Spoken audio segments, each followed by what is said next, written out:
2022년 10월 29일 서울 이태원에서 대형 참사가 벌어졌죠. 저희는 이 참사 이름 앞에 지역명이 붙음으로 인해서 그로 인해 파생되는 여러 가지 논란들을 우려해서 12구 참사라고 부르기로 했습니다. 자, 이 12구 참사 당시에 부실 대응 책임을 물어서요. 탄핵 소추가 됐었죠. 이상민 행정안전부 장관에 대한 헌법재판소의 판단 조금 전에 나왔습니다. 결과 기각이었습니다. 국무위원에 대한 첫 탄핵 심판이었고요. 지난 2월 국회에서 탄핵 소추안이 의결된 지 167일, 그리고 12구 참사가 일어난 지 269일 만입니다. 김진우 변호사, 자, 먼저 헌재가 기각 결정을 내린 이유 설명을 좀 해주세요. 네, 일단은 이제 그간 헌재에서는 이제 세 가지를 가장 핵심 요소로 보고 있었습니다. 네. 그러니까 어떤 핵심 요소였냐면 이 장관이 사전에 그런 어떤 재난 예방을 위한 의무를 다 했는지, 그다음에 사후에 이제 취한 조치가 적절했는지, 그리고 공무원으로서 이제 품위 유지 의무, 성실 의무를 다 했는지, 이렇게 세 가지를 이제 핵심으로 보고 있었습니다만 네. 이번에 이제 기각 결정을 하면서 이러한 부분에 대한 위반이 없다고 이제 판단을 한 겁니다. 그러니까 이제 사전에도 이제 충분히 재난 어떤 방지를 위해서 최선을 다했고, 그다음에 사후에 한 대응 조치도 적절해서 재난 이제 그 안전법상을 이제 위반한 것이 없다, 이런 취지였고, 네. 그다음에 이제 또 그 이후에도 관련해서 계속해서 이제 공무원들에게 관련 지시를 내렸기 때문에 이런 부분과 관련하더라도 성실 의무 위반이 없다라고 이제 판단을 한 겁니다. 그러면 여러 가지 세 가지 정도 사유가 있는데 그 중에서 기각 사유에 결정적으로 영향을 미친 건 어떤 걸까요? 그러니까 일단은 이제 그 탄핵이라고 하는 게 이제 뭐 당연히 법적으로 이제 판단을 받는 자리이고, 그렇죠. 이제 정체적인 부분을 이제 배제를 하는 겁니다. 그런데 이제 그 탄핵이 되려고 하면 단순하게 이제 법 위반을 넘어서서 이것이 이제 탄핵을 정당화할 만한 중대한 법 위반이냐, 이런 부분이 이제 가장 중요합니다. 네. 근데 이제 앞서서 그 이 장관이 재난 그 안전법을 위반을 했는지 여부에 대해서 경찰 조사를 받았는데, 그렇죠. 이 부분에 대해서 이제 무혐의 처리가 됐었거든요. 네네. 그렇다라고 하면 이제 관련법 위반 혐의는 이제 인정이 되지 않는 것이고, 그렇다면 이제 결과적으로는 법 위반 자체가 이제 없는 것으로 이제 판단이 된 것 같습니다. 그렇기 때문에 그 부분이 가장 중요하게 어떻게 보면은 판단에 있어서 가장 큰 영향을 미친 부분이 맞습니다. 자, 이번 헌법재판소의 기각 결정에 대해서요. 대통령실과 국민의힘은 일찌감치 입장을 내놨습니다. 대통령실은요. 목적에 안 맞는 탄핵이었다. 준엄한 심판을 받을 것이다. 이렇게 입장을 내놨고요. 국민의힘에서는 애초에 탄핵 사유조차 되지 않는 것이었다. 유상범 수석 대변인 말로 논평이 나왔습니다. 자, 오늘 두 분께 지금 논평을 한번 들어보겠습니다. 먼저 김재섭 위원장은 이번 탄핵 기각 결정 어떻게 좀 평가하세요?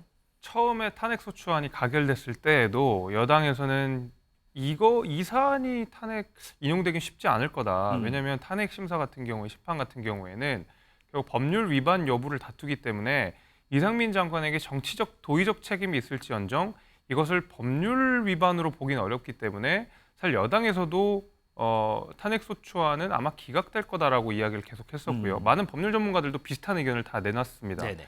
그럼에도 불구하고 민주당과 이제 민주당을 포함한 야당은 어쨌든 탄핵 소추안을 밀어붙였거든요. 네. 그 가운데서 있었던 이상민 장관의 오랜 시간 동안의 행정안전부 공백, 이번 홍수 피해 같은 경우도 결국 총책임 기관은 정부 부처는 행정안전부 그렇죠. 아니겠습니까? 그 가운데서 수장이 없었다라는 점, 이런 분들을 생각해 보면 민주당 역시도 넉넉하게 이것이 기각될 것을 알았음에도 불구하고 탄핵을 했다라는 것, 거기에 대한 아마 정치적 책임이 민주당에게도 돌아갈 거라고 저는 보고 있습니다. 자, 소영주 부대변인 네. 어떤 생각 가지고 계시나요? 통상 이번에 헌재 결정을 보면 법률적인 부분은 뭐 당연히 기각이 나올 수도 있겠다라는 얘기들이 많았습니다. 네. 그러니까 이상민 장관이 법률적으로 중대한 법률 위반이 있었다라고 명확히 드러나진 않았지만, 보시면 이 159명의 국민들이 길을 가다 돌아가셨습니다. 생명을 잃었잖아요. 네. 그런데 이 대한민국 정부, 윤석열 정부에 책임지는 사람이 아무도 없었어요. 유가족들은 절규를 했습니다. 왜 아무도 책임지지 않고 말단 공무원들만 구속되고 처벌받고 그러냐. 그러면 행정안전부 장관이 그걸 좀 책임져라 라고 요구를 했죠. 네. 그래서 정치 도의적 책임을 져달라고 요구를 했습니다. 그런데 이상민 장관은 어땠습니까? 뭐 골든타임도 끝났고 내가 그걸 바꿀 수 있는 상황이 아니었다라는 부적절한 발언을 했죠. 그런 부분들이 유가족들의 분노를 불러일으켰고요. 네. 그런데 그 부분에서 본인이 장관직의 책임을 지고 사퇴를 했다면 탄핵까지 안 갔죠. 불행한 사태입니다. 그래서 결국에는 유가족들의 절규, 국민들의 어떤 분노 이런 부분들을 민주당이 정치적으로 헌재의 탄핵의 어떤 결정을 구했던 겁니다. 하지만 헌재도 이제 기각 사유에 보면 네. 발언이 부적절했다는 얘기를 하잖아요. 장관으로서는 부적절한 발언이나 처신이 있었지만 법률상으로는 위반의 소지를 찾을 수가 없다라고 봤을 때 저는 이상민 장관이 복귀하면서 그게 과연 얼마나 마음이 떳떳할까? 저는 그런 부분에 있어서는 이거는 헌재에서의 탄핵은 기각이 됐지만 이미 행정안전부 장관으로서 복귀가 되더라도 과연 그 직을 수행할 수 있을까라는 부분에 있어서는 조금 의문이 있어요. 앞으로도. 그리고 두 번째, 대통령실 아직도 정신 못 차렸습니다. 헌재 탄핵이 기각된 부분에 있어서 논평을 그렇게 내는 게 아니에요. 민주당의 준엄한 심판을 받는다? 준엄한 심판을 받을 것이다. 그러니까요. 그거는 나중에 국민의힘이 할 얘기입니다. 대통령실은요. 국민들께 이런 심려를 끼쳐서 죄송하다. 그리고 이태원 참사로 돌아가신 159명의 국민들에게 심심한 위로를 아직도 표한다. 그래서 이런 일이 다시 없도록 국민의 생명과 안전을 지키도록 노력하겠다. 이런 워딩이 나가야만 정말 이 정부가 국민을 생각한다라고 이렇게 여길 것인데 지금 보십시오. 뭐 대단한 성과를 낸 것처럼 또 야당을 공격하잖아요. 그래서 이 태도가 아직도 변한 게 없어서 너무 안타깝습니다. 네, 알겠습니다. 자, 이 정치권에서는 오늘 헌법재판소의 판단 이전부터요, 이상민 행안부 장관 기각 나올 거다 이런 예상들 참 많이 나왔었습니다. 그 목소리 좀 듣겠습니다. 뭐 무조건 기각이죠. 무조건? 예, 100%. 그러니까 민주당이 애초에 뭐 탄핵 될 거라고 생각하고 탄핵 통과시킨 것도 아니고 당시 이제 여론이 굉장히 안 좋아서 이제 정치적으로 이제 책임을 물은 게 네. 잘못된 잘못된 방향으로 물은 거죠. 그래요. 탄핵이란 거는 이제 법적 위법 혹은 헌법이 위배되는 뭐 이런 상황이 있어야 되는 전혀 없어요. 법 위반은. 그래요. 근데 당시에 이제 발언이 좀 문제가 있었고 그래서 민심이 안 좋았고 이제 그걸 등에 업고 공격을 엉뚱한 방식으로 한 거죠. 네. 지난번 한동훈 장관이 제기한 권한쟁의 심판 청구를 보면 예. 5대4로 가까스로 이긴 경우이거든요. 예. 법률가라면 저는 적어도 6대3이나 7대2가 나오지 않을까 생각을 했는데요. 5대4로 나온 거 봐서는 이번 탄핵에서도 재판관의 어떤 정치적인 성향이 많이 영향을 미치겠구나 이렇게 생각이 들어서 네. 굉장히 좀 부정적인 그런 생각이 듭니다. 자, 서영주 부대변인, 저 요거 하나 여쭤볼게요. 네. 지금 우리가 의견을 들었지만 법리적인 이유보다는 헌법재판관의 정치적 성향 때문에 이거 인용되기 쉽지 않을 거다라는 의견이 나왔어요. 근데 뭐 정치적 성향 그렇다 하더라도 지금 기각이 재판관 9명 전원 기각으로 나온 거거든요. 그건 어떻게 좀 보세요? 이거 뭐 이제 김승원 의원께서 보는 시각이라고 생각합니다. 또 김승원 의원이 판사 출신이에요. 네네. 그래서 이제 본인이 봤을 때는 성향적 측면을 아마 고려를 많이 하신 것 같은데 저는 그렇습니다. 이번에 이제 헌재 결정이 그래서는 안 되지만 뭐 성향에 따라서 판단이 됐겠습니까? 하지만 이거는 여야를 막론하고 사법부의 판단에 대해서 그 판사에 대한 성향을 가지고 판단하는 것은 합리적이지 않다. 뭐 그게 뭐 성향은 있겠죠. 당연히 성향이 있겠지만 그 판단에 대해서는 사법부의 결정을 존중하는 것들 그런 것들이 뭐 민주주의의 건전한 뭐 합리적인 생각 아니겠습니까? 네네. 그런 측면에서는 김승원 의원께서는 여러 가지 어떤 기각에 대한 사유 중에 아주 극히 일부를 판사적인 시각에서 분석하지 않았냐라고 보는데 민주당은 어떤 성향을 가지고 헌재 결정이 이루어졌다고 보지는 않고요. 아, 그래요? 아까도 다시 말씀드리지만 헌재의 결정대로 존중을 하되 네. 이미 이상민 장관은 탄핵을 당함으로써 본인 행정안전부 장관으로서 국민들에게 심리적 탄핵은 이미 당했기 때문에 그 이후의 거치에 대해서는 본인 스스로 판단해야 된다. 저는 그런 주장을 하고 싶습니다. 요거는 반론을 한번 들어봐야 될 것 같아요. 이미 국민으로부터 심리적인 탄핵을 당한 상황이다라고 지금 논평을 하셨는데 그거에 대해서 어떻게 생각하세요? 뭐 그렇게 생각하지는 않고요. 물론 이제 정치적인 도의적인 책임이 있어야 된다고 생각합니다. 여전히 유가족분들은 이상민 장관에 대한 탄핵을 주장하고 있는 상황이기 때문에 네. 유가족분들이 만족하실 때까지 유가족분들의 한이 풀릴 때까지 정부 차원에서의 적극적인 지원들은 있어야 될 거고 그거는 이상민 장관이 장관직으로서 본인에게 짊어지고 있는 정치적 책임을 다하는 방식이라고 생각합니다. 무조건적인 사태만이 정치적 책임을 다 짓는 거라고 보기는 어렵다고 생각하거든요. 그래서 오히려 이번 기회를 통해서 훨씬 더 그 재난과 사고에 대비하는 시스템을 마련해야 되는 책무가 이상민 장관 본인 스스로에게 있는 겁니다. 저는 그건 역시도 정치적 책임을 다하는 방식이라고 생각하고 오히려 그런 방식이 좀 더 좋은 국민들께 더 좋은 모습으로 다가가지 않을까 생각합니다. 자, 국회에서 탄핵 소추안이 의결되고 오늘 헌법재판소의 판단이 나오기까지 167일이 걸렸습니다. 그 사이에 무슨 일이 있었는지 영상 준비했는데 한번 보시죠. 단도직으로 묻겠습니다.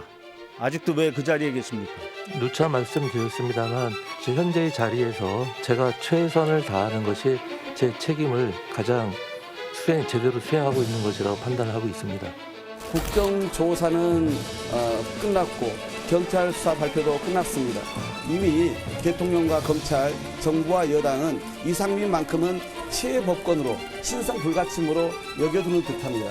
탄핵 심판이 기각되는 순간 더불어민주당은 국민의 준엄한 심판과 엄청난 후폭풍에 직면하게 될 것입니다.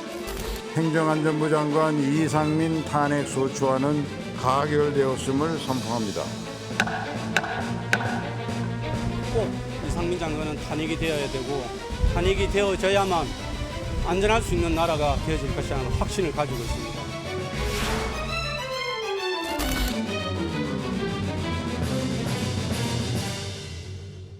자, 조금 전에 기각 결정에 대해서 저희가 대통령실 국민의힘 입장 말씀드렸는데 민주당은 말씀드리지 않았습니다. 그 당시에는 민주당 차원의 입장은 나오질 않았는데 조금 전에 민주당 대외 박용진 의원의 입장이 나왔는데 탄핵 심판 기각 이상민 장관은 정당화할 수 없다 이런 입장이 나왔습니다. 이런 입장들 조금 전에 저희가 김재섭 위원장 그리고 서영주 부대변인께 들었던 논평하고 좀 일맥상통하는 부분이라 그렇게 대처를 좀 하겠습니다. 자, 민지숙 기자, 이제 이상민 장관 기각 결정이 나왔으니까 바로 직무에 복귀할 수가 있어요. 혹시 입장이 나왔을까요? 나왔습니다. 이상민 장관, 국민 여러분께 심려를 끼쳐드려 죄송하다라며 참사 희생자와 유가족분들에게 깊은 애도의 말씀을 드린다 이야기했습니다. 네. 이번 결정을 계기로 참사와 관련된 소모적인 정쟁은 끝내고 다시는 이러한 아픔을 겪지 않도록 힘을 모아야 한다 이런 입장문을 냈는데요. 이상민 장관 이 직무에 복귀한 직후에 첫 번째 일정 수해 현장부터 찾는다고 합니다. 잠시 뒤 오후 5시에 최근 집중호우로 큰 피해를 입은 충남 청양군을 직접 찾는다고 하는데요. 복구 현장이 얼마나 복구 작업이 진행이 됐는지 살필 예정이라고 합니다. 네. 이어서 정부 세종청사에서 앞으로 호우 상황 계속해서 점검할 예정이라고 합니다. 자, 유족들 오늘 헌법재판소에 갔습니다. 그리고 결정이 나오는 대로 입장을 내겠다라고 했는데 아직은 좀 들어온 내용이 없는 것 같습니다. 그럼에도 불구하고 서영주 부대변인, 어제 이제 유가족들이 헌법재판소에 이상민 장관 탄핵을 요구하는 편지까지 보냈다고 하고요. 조금 전에 우리가 영상으로도 잠깐 봤지만 이상민 장관 탄핵을 상당히 요구하는 그런 입장이었어요. 근데 이게 보면 지금 12구 참사 일어난 지 9개월이 흘렀고 그런데 지금 책임자들에 대한 처벌은 전무하고 뭐 이런 것들이 복합적으로 인해서 유족들이 계속해서 반발을 하는 거 아닐까 싶기도 한데 어떻게 보세요? 그러니까 유족들이 많은 걸 바라는 걸까요?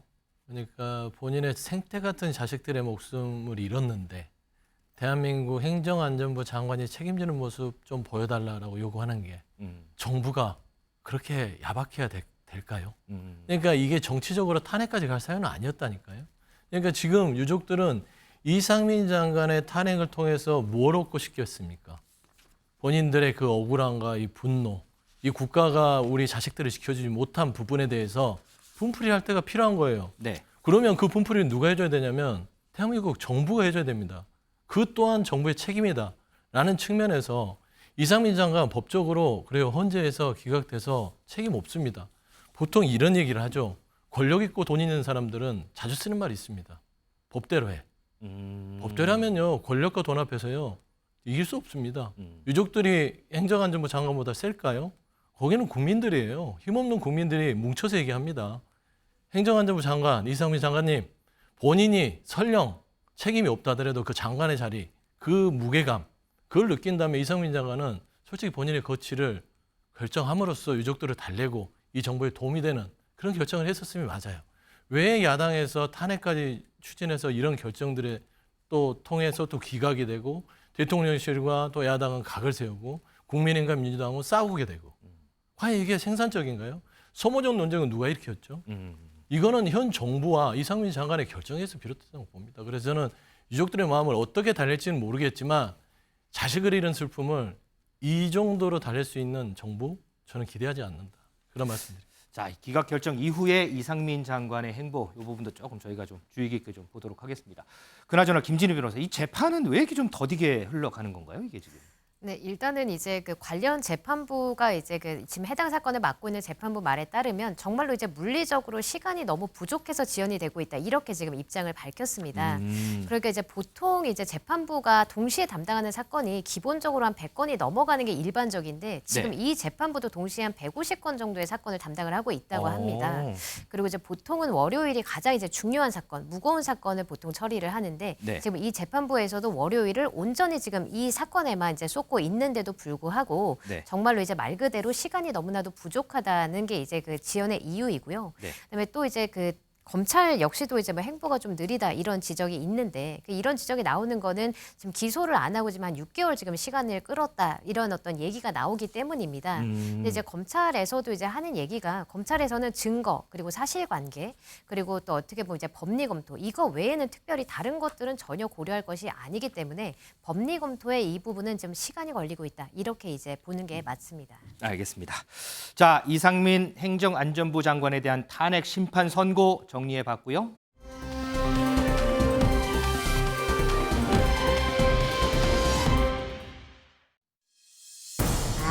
이런 상황에서는 아동학대 신고를 하면 된다. 이제 선생님한테 그렇게 잘 따르지 않아도 되겠구나. 저희를 지켜줄 수 있는 제도가 아무것도 없어서 그게 없으니까 선생님 말하는 게 아니라 미안을 제기하는 모든 사람들은 맞는 거죠. 이 보상할 수 있는 게 뭐가 있습니까? 대통령께서 오늘 교권 강화를 위한 정부의 후속 조치를 지시하셨습니다. 교육부는 현재의 상황에 대해 무거운 책임감을 느끼며 선생님들의 정당한 권리를 보장하고 안전한 환경에서 교육 활동이 보장될 수 있도록 최선을 다하겠습니다. 교권을 침해하는 불합리한 자치 조례도 조속히 개정해 나가겠습니다. 학생 인권 조례 정비 없이는 교권의 근본적 회복이 불가능합니다. 서울 한 초등학교 교사의 사망, 그로 인해 번지는 교권에 대한 목소리. 자, 이 시간에는 교사 사망 이후 높아지는 학교 현장의 목소리와 그 구조적인 문제점 등 한번 짚어보겠습니다. 자, 먼저 민지숙 기자. 사망한 초등학교 교사 일기장 일부가 공개가 됐어요. 맞습니다. 이 교사 노조는요, 유가족의 동의를 받아서 일기장 내용 일부를 공개했습니다. 날짜를 봤을 때 고인이 극단적인 선택을 하기 2주 전쯤에 작성된 일기로 보이는데요. 이 내용을 보시면 오랜만에 펜을 잡는다라고 시작한 이 일기, 주말 동안 무기력함이 있었다. 가족들과 있는데도 흥이 나지 않았고 말수도 적고 그랬다 이렇게 적혀 있습니다. 그래도 크게 힘들다고 느껴질 정도는 아니었는데 월요일 출근을 한 다음에 굉장히 상황이 달라졌다. 업무 폭탄에 한 학생의 일이 겹치면서 모든 게 다 버거워졌다 이렇게 적혀 있습니다. 이 내용에는요. 정말 모든 것을 놓고 싶다라는 생각이 들었다라고 하는데요. 밥을 먹는데 손이 떨리고 눈물이 그대로 흐를 뻔했다. 이렇게 숨이 막혔다라는 이야기가 적혀 있습니다. 교사 노조는요. 이런 내용을 봤을 때 고인이 생전에 업무와 학생 관련된 일들로 굉장히 많은 스트레스를 받았을 것이다. 이런 점을 확인할 수 있다. 이렇게 밝혔습니다. 위로가 돼줄 가족이 있었음에도 불구하고 혼자 버거워해야 했고 감내해야 되는 상황. 일기장 속에 좀 고스란히 담긴 것 같습니다. 자, 김진희 변호사, 이번 사망 사건과 관련해서요. 일부 학부모가 경찰 조사를 받았다죠? 네, 그렇습니다. 지금 사건을 담당하고 있는 서초경찰서에서는 지금 이제 고인이 된 A씨와 관계 있는 그 학부모들이 일단 조사를 했다라고 밝혔습니다. 그러니까 이제 이른바 연필 사건, 그러니까 이 고인이 담당했던 그 학급의 한 학생이 또 다른 학생의 이마를 연필로 그은 이 사건과 관련해서 어쨌든 이 고인은 피해자 또는 가해자의 학부모로부터 그 이제 뭐 여러 차례 이제 연락을 받았던 걸로 이제 알려졌습니다. 그렇기 때문에 이제 경찰 관계자는 양측 부모 중에 이 고인인 A씨와 접촉을 했거나 연락을 했던 사람들을 조사를 했고 앞으로 필요하다면 어느 학부모라도 추가적으로 조사할 것이라는 입장을 밝혔습니다. 근데 지금 이렇게 된 어떤 계기 중에 또 하나가 일부 초등학교 교사들이 지금 이제 그 경찰서에 주말 동안에 민원을 제기한 것으로 알려졌습니다. 민원을요? 네, 그러니까 그 민원의 골자는 뭐냐면 지금 이제 그 교사들 같은 경우에는 이 사건하고 직접적으로 관계가 없다고 하더라도 지금 충분히 이제 조사를 했는데 왜 이 사건하고 관계가 있는 학부모들은 조사하지 않느냐 이 부분이 이제 민원의 골자. 교사였던 겁니다. 그리고 이에 대해서 서초경찰서는 이제 교사들 같은 경우에는 혹시라도 고인으로부터 뭔가 들은 게 있냐 이런 부분을 이제 조사를 했던 것이고 만약에 앞으로도 필요하면 학부모 그 누구라도 이제 관계가 있다면 조사를 하겠다 이런 입장을 밝혔습니다. 이번 사건을 계기로요 전국의 교사들이 마치 내가 일을 겪는 것 같았다. 내가 겪은 일과 비슷하다는 이런 얘기를 참 많이 합니다. 어제 서울시 교육청에서 관련된 기자회견도 있었는데 이 자리에요 한 교사의 아버지가 왔었습니다. 그리고 절규를 했습니다. 그 모습 영상으로 좀 보겠습니다.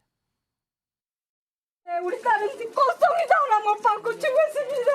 우리 딸 좀. 우리 딸도 똑같은 자식이고 똑같은 대한민국의 교사였어요.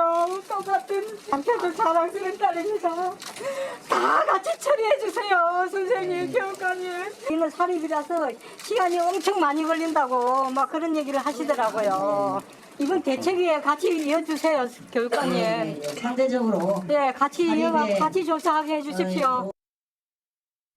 자, 이런 모습들 보면요. 교사들이 현장에서 겪었을 일들 뭐 여러 가지가 있겠습니다만 그중에서도 또 한 가지가요. 바로 폭행 문제입니다. 이 폭행 문제가 또 다른 사회 문제로 대두되고 있는데 민지숙 기자, 얼마 전에 인천에서 선생님이 학생한테 폭행당해서 전치 3주 부상 입은 게 있었잖아요. 그런데 네. 부산에서도 또 비슷한 일이 있었다면서요? 맞습니다. 부산의 한 초등학교 3학년 담임을 맡고 있었던 선생님 이야기라고 합니다. 네. 지난달에 자신의 방 학생, 그러니까 3학년이겠죠. 초등학교 3학년 학생이 해당 선생님의 얼굴을 가격하고 몸을 발로 차는 등 수십 대를 때리면서 갈비뼈에 금이 가는 등 정치 3주의 상처를 입었다라는 소식입니다. 이 교사가 해당 학생으로부터 이런 폭행을 당한 것이 이번이 처음이 아니라고 하는데요. 올해 초에도 해당 학생이 같은 반 다른 학생을 때리는 것을 목격한 교사가 이를 제지하자 해당 학생 똑같이 교사의 가슴 등을 수차례 때렸다라고 하는데요. 네. 이런 사실을 해당 교사가 학교 측에 알렸지만 교권보호위원회 개최를 요청하지는 못한 것으로 전해졌습니다. 자, 지금 민지숙 기자 설명대로요. 이 교사가 정신적 고통에 시달렸지만 교권보호위원회 개시 요청은 하지 않았다고 합니다. 자, 관련된 목소리 좀 듣겠습니다. 만약에 그렇게 신고를 했을 경우에 선생님께서 학생을 재직하기 위해서 조금 힘을 썼다, 잡았다 이런 부분이 아동학대법에 이제 저촉될 수가 있습니다. 예, 저희가 아동학대법에 저촉되면은 선생님 바로 직위해제를 당하시게 되고요. 김지혜 변호사, 지금 얘기 나왔는데 또 하나 문제가 아동학대법이거든요. 이게 실제 현장에서는 좀 어떻다고 하던가요, 이게? 일단 이제 현장에서 나오는 가장 큰 목소리는 이제 방금 들으셨겠지만 그 아동학대법 위반으로 고소고발이 될까봐 사실 이제 학생 지도를 어떻게 해야 되는지 너무 난감하다는 것이 이제 현장의 목소리입니다. 그러니까 이제 일례로 말씀을 드리면 이제 보통 이제 학교에서 급식을 하지 않습니까? 네. 그럼 이제 뭐 예를 들어서 반찬을 골고루 먹도록 지도를 한다던가 뭐 이런 것들이 있어야 되는데 예를 들어서 이거를 지도를 했을 때 이게 뭐 신체적 아동학대다, 뭐 강제로 먹일 경우에 아니면 이걸 강요하면 또 정서적 아동학대다 이렇게 이제 고소나 고발을 당할까봐. 반찬 골고루 그쵸. 먹어라 이렇게 했는데 이게 아동학대로 고소를 당한다고요? 그렇죠. 이제 그런 어떤 무리한 고소도 충분히 있다는 겁니다. 물론 이제 현장에서 이런 부분 지도해달라는 목소리도 있지만 또 반대로 이런 거를 고소고발로까지 이어가는 경우가 있기 때문에 굉장히 이제 현장에서는 난감하다고 하고요. 그다음에 또 예를 들어서 뭐 수업 시간에 조는 학생을 이제 예를 들어서 뭐 정말 어깨를 이제 톡톡 치면서 이제 뭐 깨운다거나 이런 행위를 할 경우에 뭐 어깨를 치는 게 신체적 아동학대다. 그것도 안 돼요? 네, 아니면은 뭐 이제 깨우기 위해서 좀 큰 소리를 내면 또 이제 정서적 아동학대다. 또 이런 식의 어떤 이야기들이 많이 나오기 때문에 현장에서는 어떤 식으로 지도를 해야 고소고발을 당하지 않을 수 있고 어떻게까지 해야 이것이 적정한 건지 이러한 부분에 대한 고민이 굉장히 많다고 합니다. 지금 김진희 변호사 설명 이외에도요. 현장에서 이런저런 피해 겪었다라고 얘기하는 교사들이 많은데 그 목소리 저희가 좀 모아봤는데 한번 들어보실까요? 아이가 뾰족한 가위로 친구를 위협해서 너무 놀라서 선생님이 소리를 질러서 그만하라고 막았더니 보호자가 아이가 교사의 소리 지른 걸로 놀라서 밤에 경기를 일으킨다며 교사를 정서학대로 신고하는 경우도 있었고요. 임신했을 때 만삭일 때 배를 막 발로 차이고 침을 뱉는 아이들을 경험한 적이 있었는데요. 그 아이가 특수학급 아이다 보니 선생님이 좀 이해하고 넘어가라고 사과를 못 받고 그냥 덮은 적도 있었어요. 의자나 책상을 던진 아이들도 많고 분노를 그렇게 폭력적으로 노출을 하는데 학급에서 그 순간에 여러 학생들 앞에서 지도하면 여러 명 앞에서 왜 내 애를 잘못을 지적하냐고 선생님은 정서적 학대를 했다고 하고 그래서 따로 다른 교실로 데려가서 이야기를 하면 1대1로 공포를 주고 내 아이를 감금했다라고 또 학대라고 그걸 김진일 변호사, 지금 들어보면 뭐 여러 가지 일들이 있지만 근데 또 반대로 학부모 입장에서도 생각을 해보면 우리 아이가 학교에서 정말 정당하지 않게 정당한 일이면 어쩔 수 없지만 정당하지 않게 뭐 신체적이나 정서적으로 뭐 일을 이렇게 당했다고 하면 이건 또 가만히 있을 수는 없는 부분 아닌가요?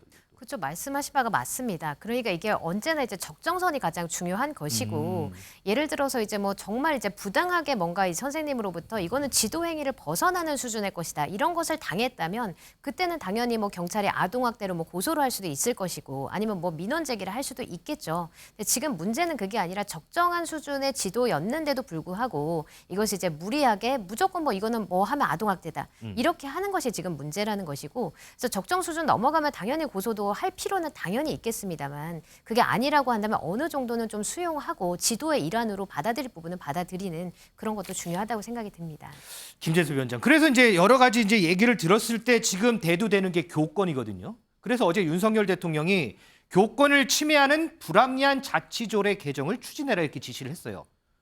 윤 대통령이 얘기한 불합리한 자치조례 이거는 뭘 뜻하는 거예요? 네, 현재 이제 학생 인권 조례를 칭하는 걸로 학생 인권 조례. 예, 그걸로 보입니다. 그래서 학생 인권 조례가 실제로 교사의 교권을 위축시킬 수 있다. 교사의 지도권을 위축시킬 수 있다. 이런 우려를 대통령이 직접 표한 걸로 보이는데요. 네.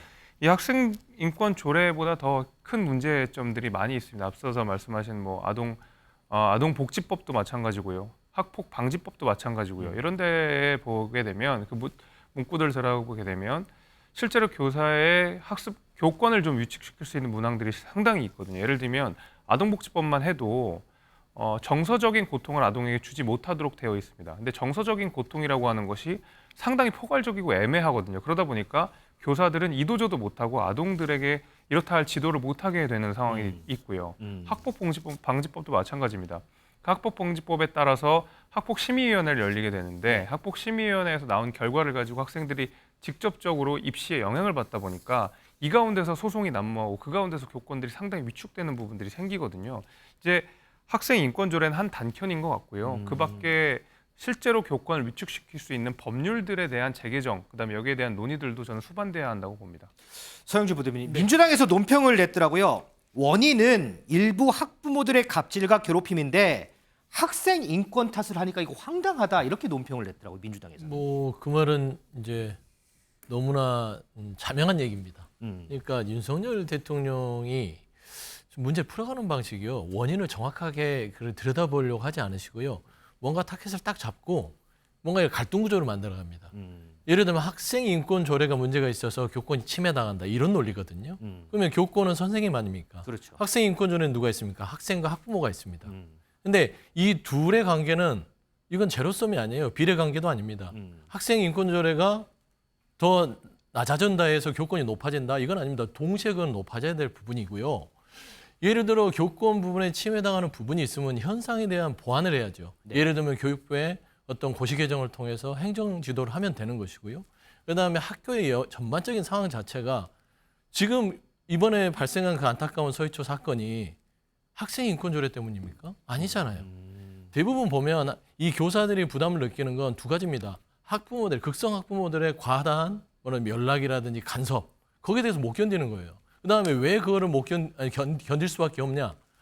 교사의 평가가 너무 이상합니다. 조금만 교육청에 민원이 들어가면 평가가 되고 그다음에 학생에 대해서 조금만 뭐 말한 대로 손을 대도 아동학대법이나 뭐 이런 게 적용되면 본인의 어떤 그 직분에 대해서 불이익을 받을 수 있다는 두려움. 네. 이런 것들을 교육 현장에서 교육부가 바로잡으면 되지 이걸 학생 인권 조례로 푼다? 저는 번지수가 잘못됐고요. 이번 통계도 이미 그렇습니다. 지금 7개 시에서 지금 이거는 선택을 해서 하고 있지 않습니까? 그렇죠, 맞아요. 뭐 서울, 광주부터 해서요. 네. 근데 여기 학생 인권 조례가 있는 시도 같은 경우는요. 여기는 또 교권 침해가 덜합니다, 사례가.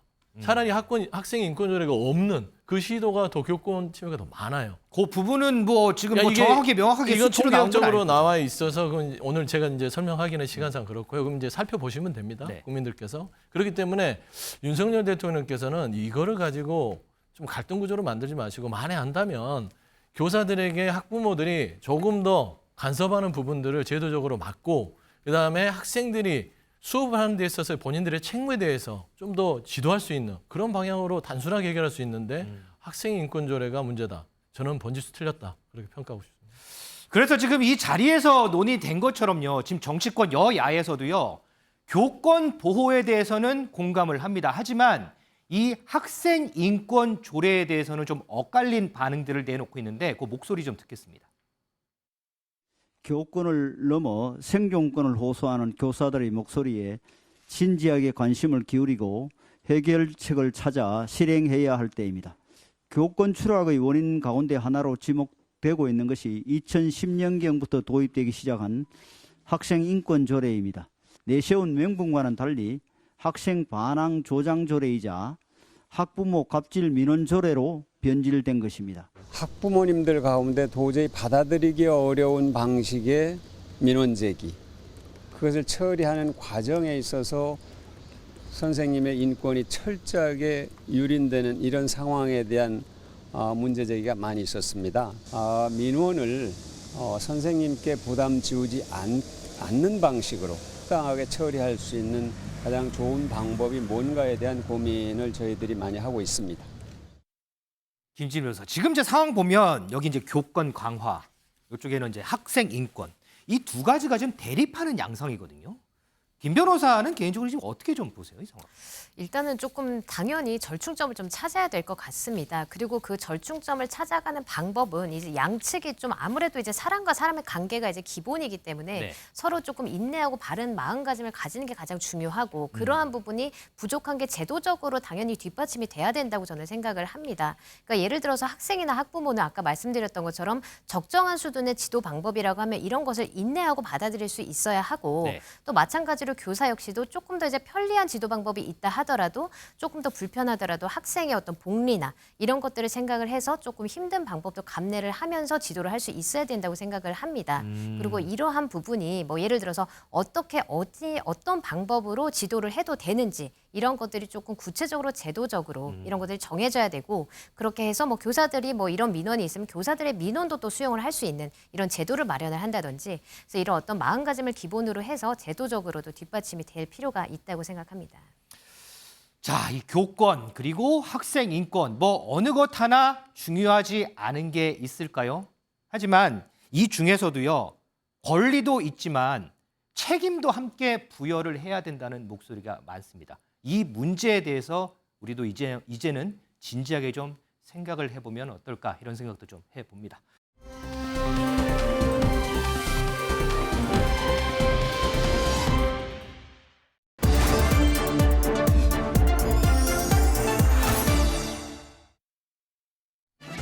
네, 뉴플리 오늘 제목은요. 이화영 내 뜻이 아니야 대 부인 정신 차려라. 이재명 지지자 영치금 보내기 운동입니다.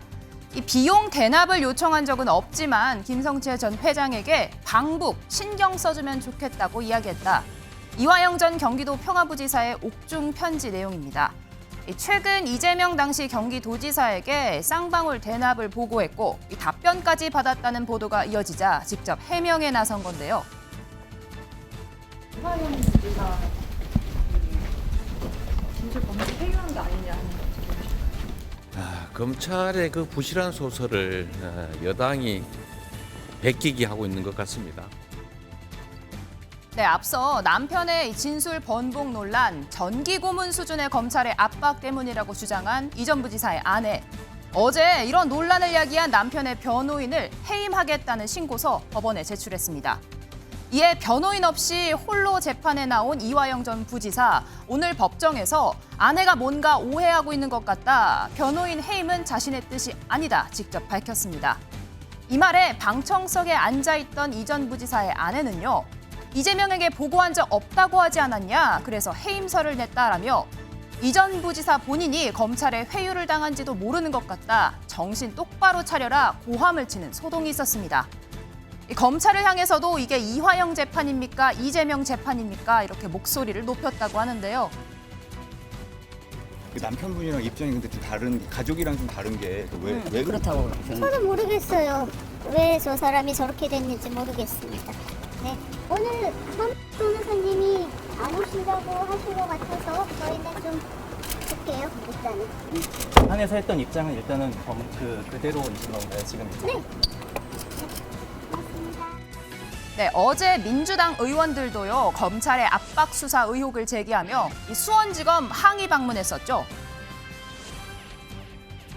검찰이 방북 비용 대납 프레임을 짜놓고 이재명 대표를 끼워넣기 위해 혈안이 돼 있으며 이 전 부지사에게도 허위 진술을 회유, 압박하고 있다고 합니다. 조작된 진술과 거짓 언론 플레이로 여론 재판을 이어가는 검찰 수사 관련자들에 대해서도 반드시 응분의 책임을 물을 것입니다.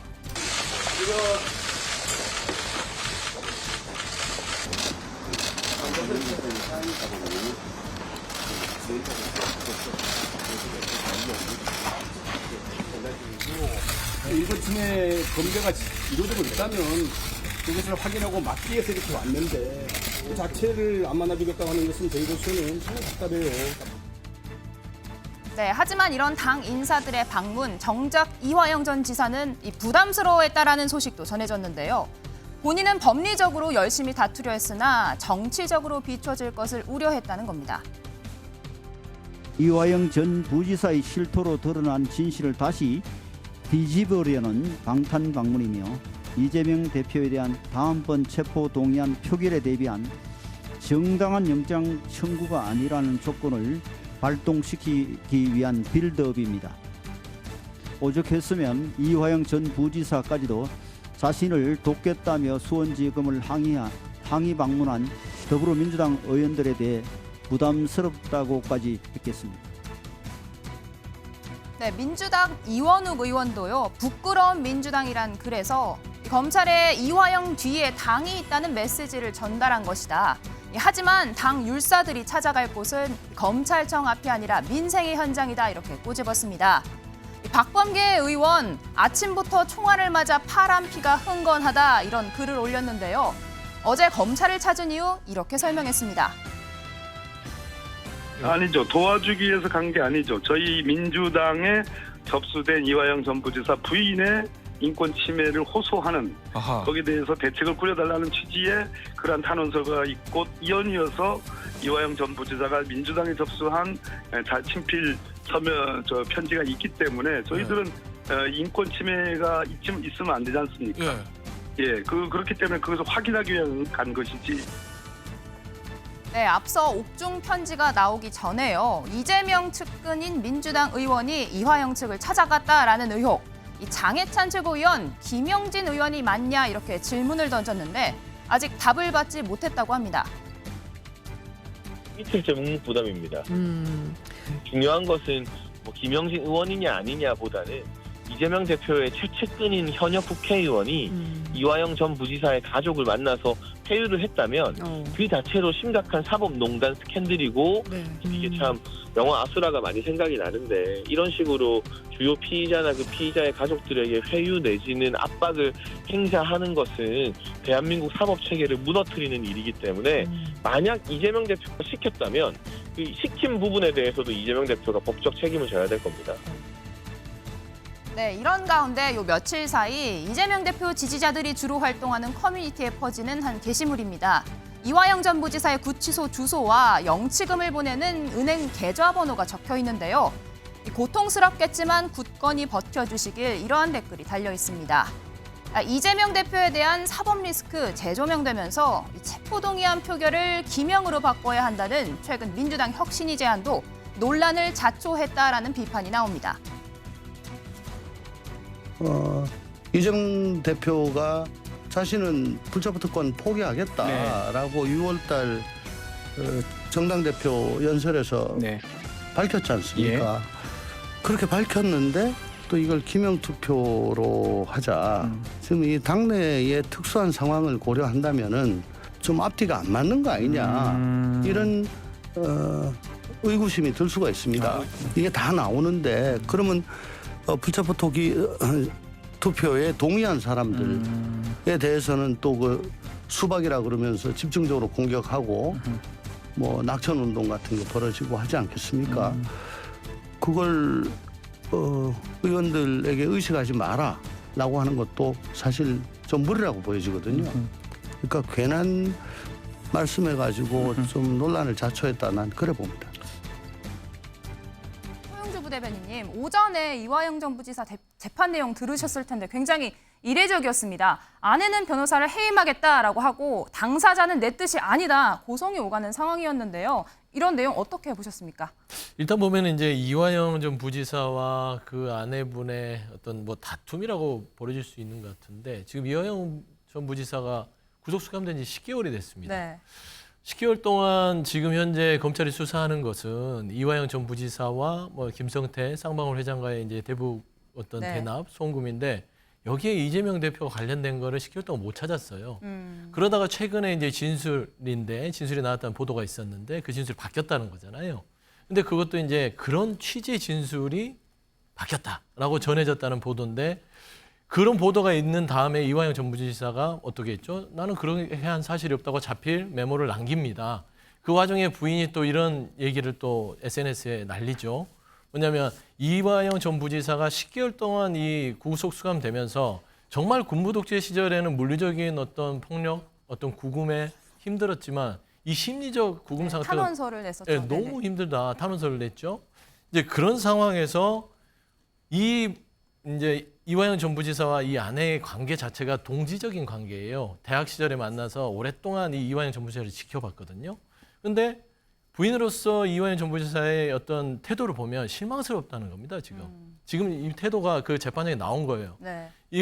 본인이 남편으로서 남자로서 알던 이화영 전 부지사가 10개월을 버티다가 검찰의 회유, 뭐 이렇게 좀 이화영 전 부지사와 이재명 지사와의 어떤 관련성을 회유한 게 넘어간 것 같은 그런 느낌을 받으니까 이 사람 정말 적당히 살려고 하는 거야. 이런 실망감에서 아마 재판장에서 그렇게 할 것 같으면 당신 검찰 회유 당하고 적당히 살면서 그렇게 인생에 본인의 신념과 가치를 버려라. 그러면 안 그러면 그렇게 한다면 나는 당신을 더 이상 지원하지 않겠다라고 얘기하는 거예요. 네. 저는 그런 싸움에서 비롯된 것이지 이화영 전 부지사의 어떤 진술의 번복 이건 아니라고 봅니다. 부부간의 신뢰 그리고 이화영 전 부지사를 오랫동안 지켜봤던 아내의 어떤 그런 실망감에서 비롯된 것이라고 봐야지 이게 뭐 진술을 막아선다, 뭐 부인이 이재명 대표와 어떤 이화영 전 부지사의 어떤 진술의 번복을 뭔가를 차단하려고 한다. 이런 거는 조금 과도하게 해석된 것 같다. 저는 그래 보고 있습니다. 김재섭 위원장님은 어떻게 보세요? 뭐 국정원 문건이나 여러 다른 정황 증거가 나와서 진술을 번복했다라는 해석도 있는 상황인데 진술 번복, 진실 공방에 대해서는 사실 오전 중에 재판에서 나오지도 못했습니다. 실제 진실은 어떻다라고 생각을 하십니까? 이화영 전 지사의 발언들 가운데서 이재명 대표랑 연관성이 요만큼이라도 있는 내용들은 민주당에서 전부 거짓말이라고 할 겁니다. 저는 그 이화영 전 지사의 부인도 같은 맥락이라고 생각하는데 그전까지 이화영 전 지사의 어떤 수사 과정에서 민주당이 협조한 내용은 거의 없었다고 봐도 무방하거든요. 근데 이재명 대표와 대북 송금과 관련된 연관성이 시사되다 보니까 그다음부터 민주당에서도 최선을 다해서 이화영 지사를 지원하는 모양새가 됐거든요. 네.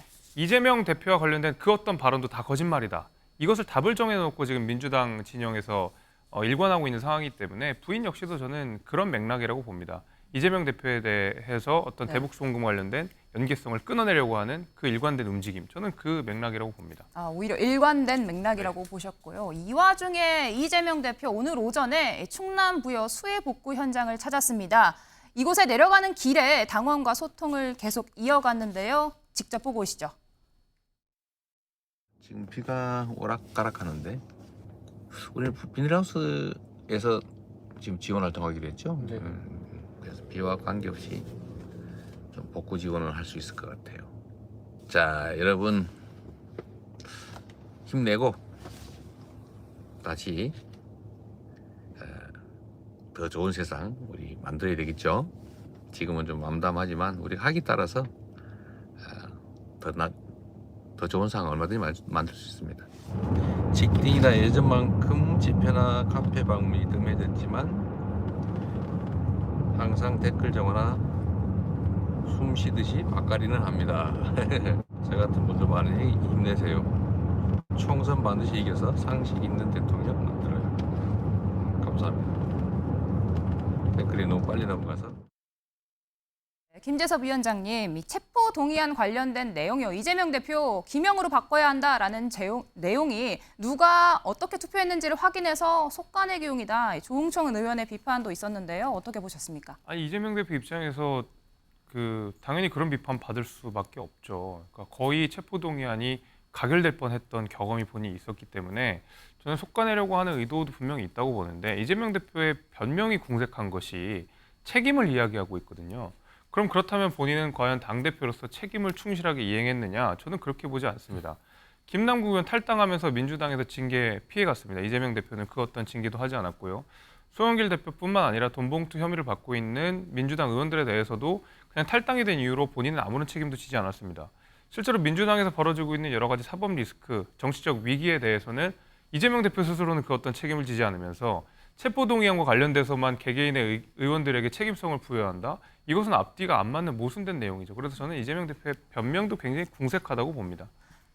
네, 이게 짧게 말씀 참 상식적으로 보면 네. 기명투표에 대해서 그렇게 얘기했다고 해서 이재명 대표가 압박하는 거 안 돼요.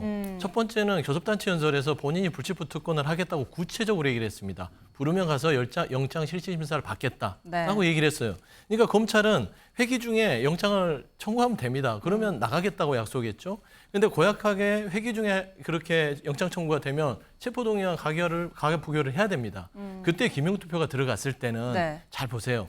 이재명 대표가 본인이 국민한테 약속을 했기 때문에 아마 기명투표가 되더라도 당론으로 이재명 대표에 대한 그 투표는 진행이 될 겁니다. 그렇기 당론으로. 때문에 기명투표에 책임을 질 게 부담될 게 없어요. 그렇지만 이런 괜한 오해는 이재명 대표 자체를 못 믿기 때문에 보는 시각이다. 상식적으로 보면 이재명 대표는 이미 정당한 말하자면 이유에 따른 그 영장 청구 외에서 네. 영장 청구를 받겠다고 약속한 거기 때문에 더 이상 이 논박은 의미 없다라고 저는 보고 있습니다. 네, 의미가 없다라고 말씀하셨습니다. 오늘 뉴플리는 여기까지고요.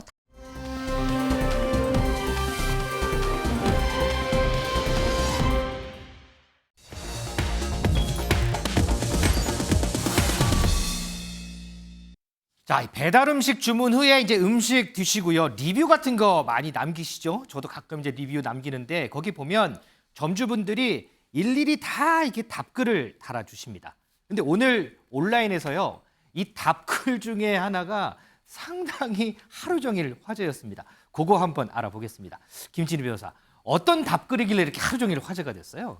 네, 일단은 이 노부부가 운영하는 그 분식점에 혹평이 달렸는데 이것에 대해서 이 노부부가 직접 답글을 남겨서 이제 화제가 되고 있습니다. 아, 이제 배달 음식 노부가 운영하는 분식점에 그렇죠. 배달을 해서 이제 답글이 달린 그게 지금 이슈군요. 네, 맞습니다. 노부부가 이제 직접 답글을 남긴 거고요. 노량진에서 이제 분식집을 운영을 하고 있다고 하는데 지금 이 SNS 상에서는 배달앱 리뷰를 보는데 사장님이 연세가 있어 보여서 마음이 아프다. 이렇게 하면서 지금 이제 댓글들이 공개가 된 겁니다. 그래서 이제 몇 가지만 좀 읽어드리면 네. 이제 그 리뷰란에는 뭐 냉면 국물이 뭐 부족하고 면이 불었다 이런 리뷰에 대해서 이 노부부 사장님이 너무 죄송합니다. 다음에는 육수를 많이 드릴게요라고 이제 뭐 사과를 드리기도 했고요. 그러면서 또 그 이후에도 이제 뭐 계속 신경이 쓰이셨는지 또 주문 안 하세요?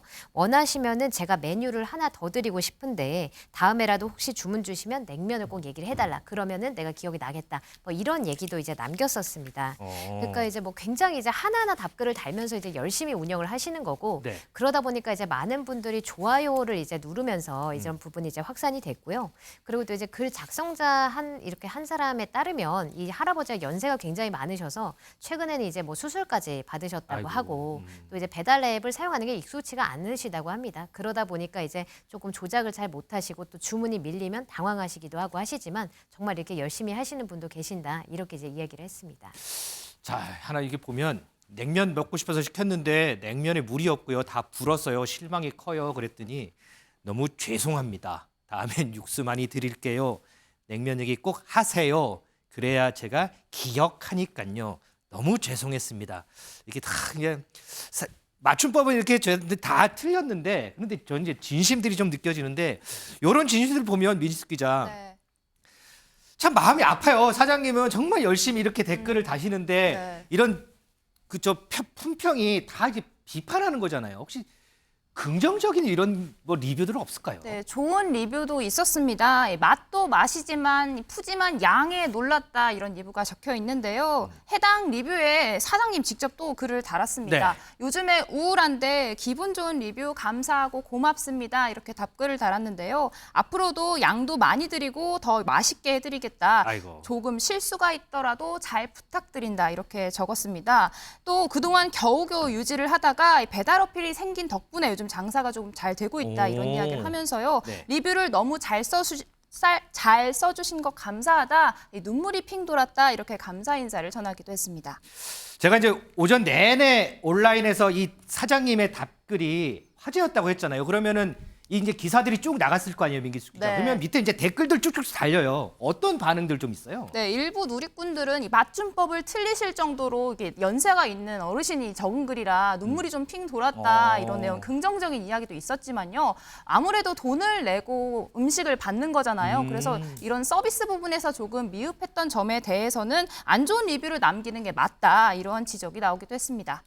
우리 서영주 부대변인 지금 사연 쭉 들었는데 어떤 생각 드세요? 참 뭐 가슴이 훈훈한데요. 훈훈하세요? 결국에는 좀 이 사람 사는 세상에 있어서요. 역지사지를 해야 된다. 입장을 바꿔놓으면요. 다 이해할 수 있는데요. 뭐 노부부도 그 고객을 이해할 것이고 불평하는 또 불평하는 고객들도 노부부를 생각을 하면 입장을 바꾸면 이해를 할 거예요. 그래서 그런 마음으로 세상을 살게 되면 좀 훈훈할 것 같다. 그래서 이 정부도 제발 국민과 역지사지하는 또 정부가 그런 정부가 나오네. 됐으면 좋겠다라는 생각을 좀 했습니다. 그럼 우리 또 김재섭 위원장한테 더 안 물어볼 수가 없죠. 또. 저도 뭐 보면서 좀 훈훈하게 봤습니다. 그러니까 아무래도 노부부께서 이제 어르신들께서 요리를 하다 보면 실수도 좀 많을 것 같은데 이제 앱을 쓰는데도 아마 많이 어려움을 좀 겪으셨던 것 서투르시겠죠, 같아요. 네. 그럼에도 불구하고 이렇게 소통하려고 하는 노력, 그다음에 또 개선하려고 하는 노력 이런 것들을 보여줘서 아마 저 앱을 쓰시는 분들, 그다음에 저기서 주문하신 분들도 그 좋은 마음으로 선의로 댓글 많이 남길 것 같고 장사 잘 되셨으면 좋겠습니다.